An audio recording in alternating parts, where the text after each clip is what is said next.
Kemarin Pak Prabowo memberikan statement, ini juga banyak multi tafsir ya, artinya banyak penafsiran tersendiri begitu. Apa jangan-jangan ini juga mengindikasikan Pak Prabowo belum menolak aspirasi pemakzulan Gibran. Nah kalau gitu pertanyaannya, haruskah Pak Prabowo ini membuat statement yang tegas nih bahwa saya terus bersama Gibran 5 tahun ke depan? Oh iya, pastinya. Ke Mas Toto dulu, Bang Silvester. Oh sorry, maaf. Ya silakan. Iya, menurut saya begini, Pak Prabowo tidak punya posisi apapun secara konstitusional untuk kemudian misalnya meneruskan, andai kata pun setuju terkait dengan usulan mengenai pemakzulan Mas Gibran. Kalau saya sih coba menangkap secara komunikasi yang dilakukan oleh Pak Prabowo kemarin memang sebuah bahasa komunikasi yang berhati-hati. Di satu sisi di hadapan purnawirawan yang katakanlah resmi, istilahnya Bang Silvester tadi, itu menunjukkan sikap bahwa Pak Prabowo akan lebih mendengarkan forum yang sifatnya resmi. Tapi di sisi lain dengan diundangnya Pak Tri Sutrisno, artinya Pak Prabowo juga ingin mengatakan bahwa saya tetap menghormati pandangan-pandangan dan masukan dari para senior, termasuk apa yang dikemukakan oleh Pak Tri Sutrisno lewat forumnya tersendiri. Jadi saya sih masih melihat ini upaya menetralisir. Nah, saya ingin mengomentari apa yang disebutkan oleh Bang Silvester tadi ya. Menurut saya nggak tepat lah, janganlah kemudian usulan-usulan seperti ini itu dilihatnya dengan logika argumentum ad hominem, bahwa siapa yang berbicara lalu punya kepentingan nggak usah didengerin, nggak bisa. Semua orang mau kalah pemilu, mau menang pemilu, punya hak yang sama untuk memberikan usulan. Yang perlu dilihat adalah argumentasinya, apakah konstitusional atau tidak. Jadi jangan kemudian menggunakan logika Bung Silvester. Kalau logika Bung Silvester dipakai, semua pendukungnya Ganjar sama Anies nggak boleh ngasih usulan apapun. Itu menurut saya juga logika yang salah. Tetapi saya ingin mengatakan bahwa alasan yang dikemukakan oleh forum yang mengusulkan poin ke-8 Gibran dimakzulkan itu nggak tepat kalau menggunakan argumentasi masa lalu yang sudah jelas walaupun kontroversial ya sudah kita harus terima kenyataannya. Kalau gitu haruskah Pak Prabowo juga membuat statement yang tegas, Mas Toto, atau lebih sering ini berdua tampil bersama Mas Gibran? Nggak perlu lah menurut saya kemudian jadi drama-drama harus sering tampil bersama-sama. Poin yang Pak Prabowo jalankan saja fungsinya, Mas Gibran jalankan saja fungsinya, sehingga keduanya itu tidak kemudian melanggar apa yang disebutkan di pasal 7 AUD 45, sehingga kemudian bisa jauh dari yang namanya pemakzulan.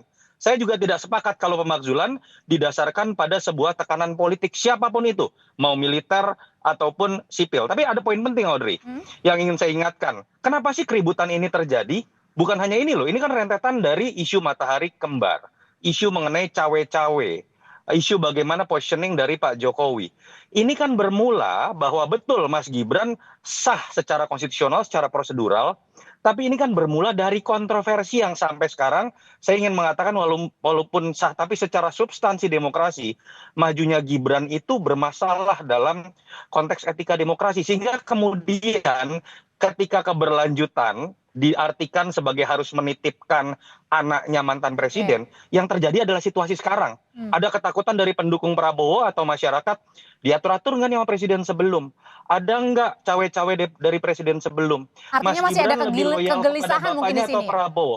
Betul, jadi dari sini kita belajar sejarah. Kita terima fakta bahwa Pak Prabowo dengan Mas Gibran dipilih, tapi jangan ulangi hal-hal yang melanggar etika, yang menimbulkan polemik tidak berkesudahan. Kasihan siapapun yang terpilih akhirnya menghabiskan energi seperti ini. Kalau gitu menurut Bang Silvester sendiri, apa hal yang bisa membuat isu ini diredam? Karena kan masih banyak isu-isu lain termasuk isu ekonomi yang perlu kita aspirasikan juga untuk dicari nih akar untuk penyelesaiannya seperti apa?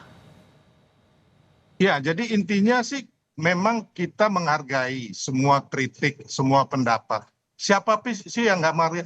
Kita negara demokrasi, siapapun boleh berbicara. Tapi kan intinya bahwa jangan sampai kritikan ini hanya buat mengadu domba. Itu loh, intinya itu. Ya, jangan sampai membuat kegaduhan. Kan kita sekarang udah gaduh nih.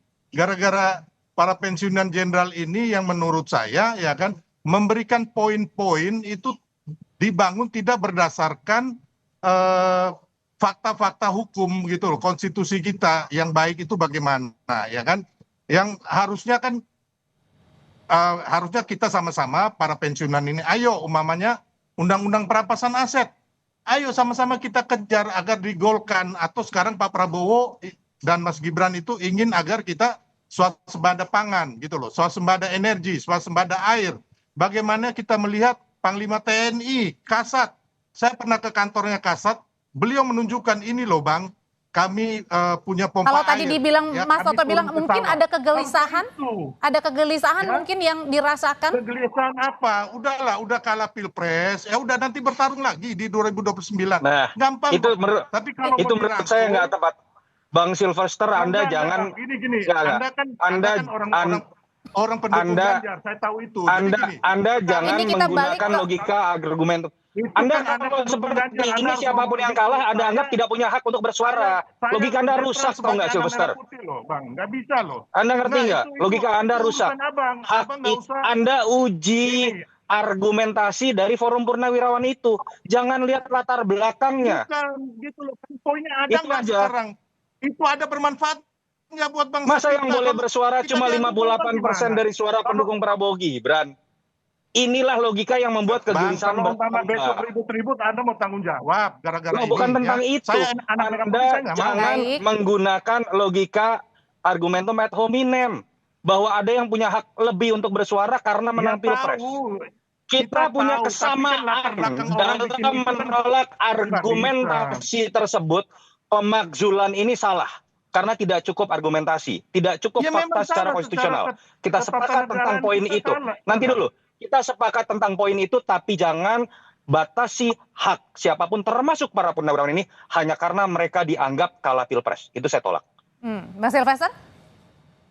Ya, saya hargain itu. Kalau umpama beliau ini kan juga timnya Ganjar, saya tahu pasti dia akan Nah, ngomong udah nggak begini. nyambung lagi. Tapi- Di sini Udah kita nggak undang nyambung Mas lagi, Toto Audrey. sebagai pengamat, Bisa. Bang Sylvester. Audrey. Saya dengan Anda berbeda ya. Saya melihat sesuatu dalam kerangka untuk membangun bangsa.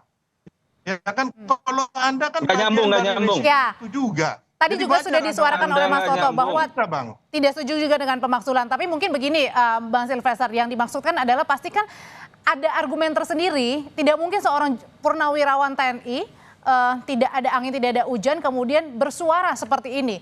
Pasti kan ada alasan mungkin di balik itu. Ya, Dan alasannya kan kemarin kan mereka kembali lagi ya.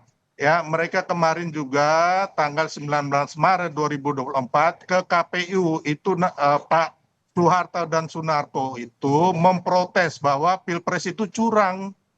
Gitu loh, ada latar belakang. Jadi nggak bisa juga kita abaikan latar belakang mereka. Audrey, saya gitu boleh loh. jawab nggak, Audrey? Ya, Apa yang mereka silakan. lakukan. Kalau Kecuali Sylvester ada poin-poin yang menggunakan bermanfaat buat logika bangsa, seperti kita sepakat, ini, kita rapat. Sylvester, kamu ingat nggak yang namanya tim Prabowo pun ketika kalah 2014-2019 melakukan protes ke KPU dan Bawaslu. Apakah Pak Prabowo dengan timnya kemudian pada saat itu dianggap tidak punya hak bersuara? Anda nggak nyambung. Kita bicara di sini, kita uji saja apakah Oke. argumentasi purnawirawan itu kuat atau tidak secara konstitusional. Jangan Anda bawa menang atau kalah. Itu yang akan menambah kegelisahan. Pak Yunarto. Kita yang uji, terhormat, tapi ya. Anda jangan mulai dengan bahasa kalau Anda kalah Oke. pilpres, Kalau Anda gitu, tidak boleh Bapak-bapak, bersuara. singkat Itu udah ngawur. Bapak-bapak, singkat saja. Saya mau minta pandangan dari Bang Sylvester dan juga Mas Toto. Tapi Ya, Bang Sylvester dulu. kita Kalau uji begitu, sama-sama. bagaimana caranya biar isu ini tidak semakin menjadi bola liar dan akhirnya kita kan masih punya isu-isu lain ya, isu ekonomi, Udah jadi bola liar. isu lain sebagainya. Gimana caranya ini supaya tidak ada lagi nih isu pemakzulan ini? Atau Kalau buat diundang saya gitu, simpel. Mas Toto?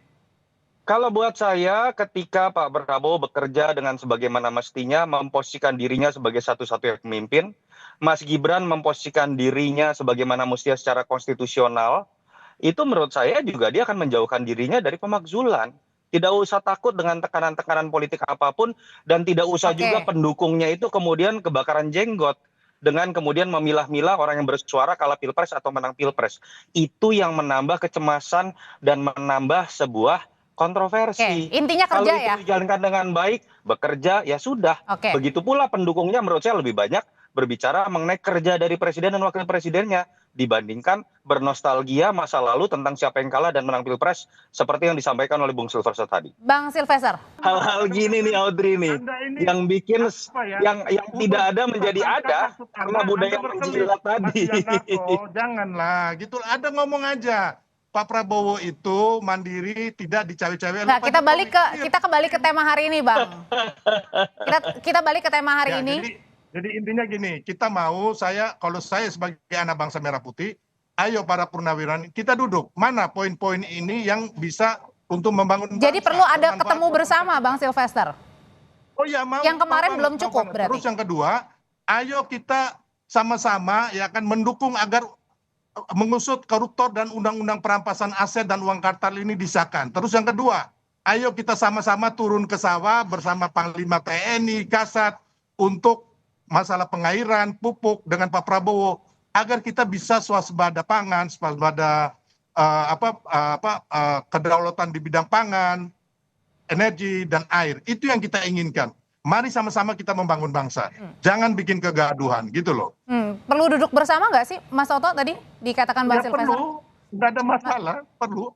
Mas Toto? Ya bagaimana mau duduk bersama kalau kemudian orang baru berkomentar lalu dikatakan kalah pemilu. Itu menurut saya yang seharusnya kita lepaskan. Uji argumentasinya, mau dia senior, mau dia militer atau sipil, kalau argumentasinya tidak kuat kita duduk bersama. Tapi jangan duduk bersama dengan sudah menempatkan Anda berbeda dengan saya karena Anda kalah dengan Pilpres. Saya meyakini sekali Pak Prabowo tidak punya pemikiran seperti itu. Karena Pak Prabowo bahkan mendatangi orang yang kalah Pilpres. Pak Prabowo berusaha untuk merangkul. Berbeda dengan para pendukungnya, sebagian pendukungnya seperti yang juga tadi disampaikan dalam argumentasi Bang Sylvester. Kalau kesamaan sikap dengan Pak Prabowo yang dilakukan oleh para pendukungnya, saya meyakini kok kegelisahan itu tidak akan muncul. Isu matahari kembar tidak akan muncul. Isu mengenai cawe-cawe juga tidak akan muncul. Jadi mulailah dari sikap sebagai seorang pendukung seperti yang sudah dicontohkan oleh Prabowo sendiri. Iya, saya paham ya kan. Yang Abang Singkat, bilang tadi, sudah habis. Honeyman, jangan menyerang pribadi. Tapi kan kita tahu juga kenapa sampai poin-poin Bang Sylvester. 8 poin ini ada karena ada latar belakang juga Pak Yunarto yang Bang Sylvester, terima kasih untuk waktunya. Gitu loh. Mas Toto, terima kasih juga untuk waktunya. Selamat malam. Terima kasih. Bang. Usai jeda, Saudara, selebgram Lisa Mariana menggugat